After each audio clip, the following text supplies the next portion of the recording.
This is KGW News at noon. I hear all this commotion coming from over here and a guy being chased across the street.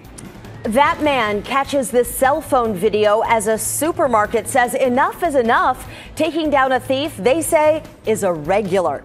Good afternoon, everyone. I'm Brenda Braxton. KGW's Tim Gordon is live on Southeast Division where all of this happened. Tim, this is pretty dramatic stuff. Yeah, Brenda, it is, and it's a lot more drama than the folks at Chang Fa Supermarket wanted. It included a confrontation in the store, then broken glass. At least there was an arrest caught on tape. This is viewer video of Lai Quang Tran on the ground across Southeast Division. It is as far as he got before a couple of store employees tackled him and held him on the ground. They say he'd come into the store Saturday afternoon and announced he had a credit card, then filled a cart with expensive seafood and other items. When he came up to pay, they said no way. There was no signature on the card and Tran had no ID.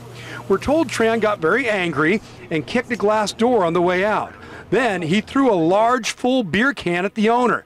It missed her, but broke more glass. Aaron Marcus saw the pursuit of the suspect by employees. He called 911 and started rolling. In the end, he got the arrest of Tran by a Portland police officer from East Precinct. I hear all this commotion coming from over here and a guy being chased across the street by one guy.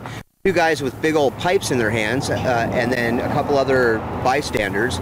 And by the time I got up here and had spoken with 911, and I started filming and kind of caught the whole ordeal on tape. Here's Tran's mugshot. He is charged with theft and vandalism, and he was released on his own recognizance.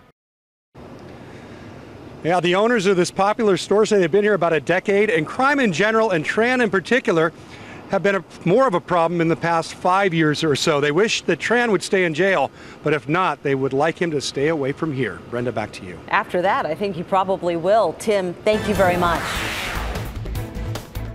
I'm just really touched. I've been really taken aback by the outpouring of support. Multnomah County leaders celebrate the opening of a temporary homeless shelter on Portland's east side. Tonight, for the first time, the old Schleifer Furniture Building will open for guests. KGW's Rachel Raffinelli is live outside the building on Southeast Grand and Stark. Rachel. And Brenda, we thought we would be able to talk to Portland's mayor about this today, but he didn't show up this morning. This building behind me replaces a shelter downtown. It's been empty since the furniture company closed. Starting tonight, it will become a temporary shelter for 6 months with space for men, women, couples, and even pets. Walk inside the Schleifer building and you can see it's transformed into a shelter with spots for 100 people. This space donated by developers. They plan to eventually turn this building into a hotel. This is an overnight shelter, open from 7 to 6:30, and there's a strict set of rules. We expect folks to be kind to each other. We expect folks to be safe, and that means no drug use, no drugs, no drug paraphernalia inside this space. This shelter, now called the Columbia Shelter, replaces the old temporary Columbia Shelter in downtown Portland. County leaders say this is thanks to a partnership with the business community and are asking for others to donate space as well.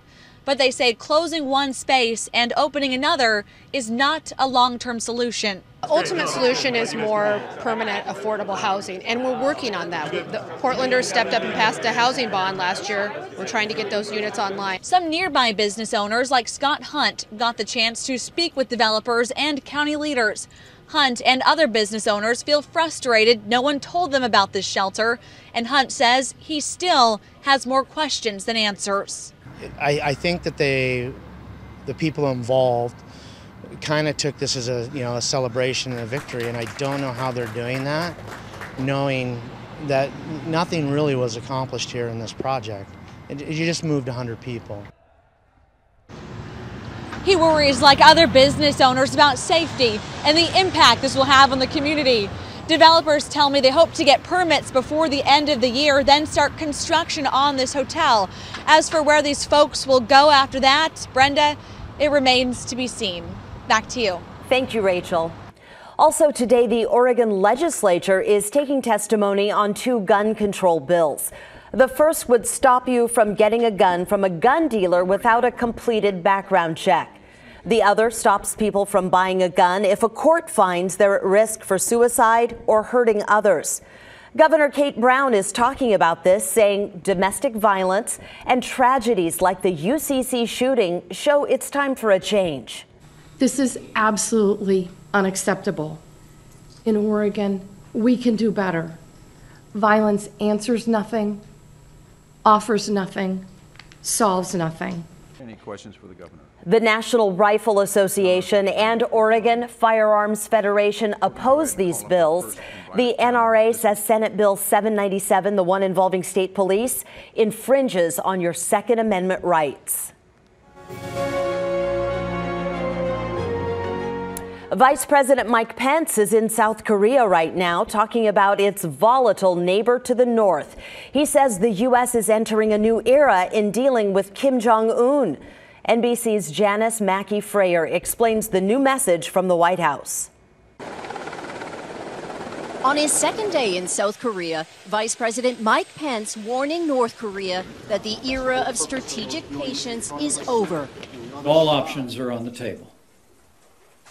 Just in the past 2 weeks, the world witnessed the strength and resolve of our new president in actions taken in Syria and Afghanistan. North Korea would do well not to test his resolve.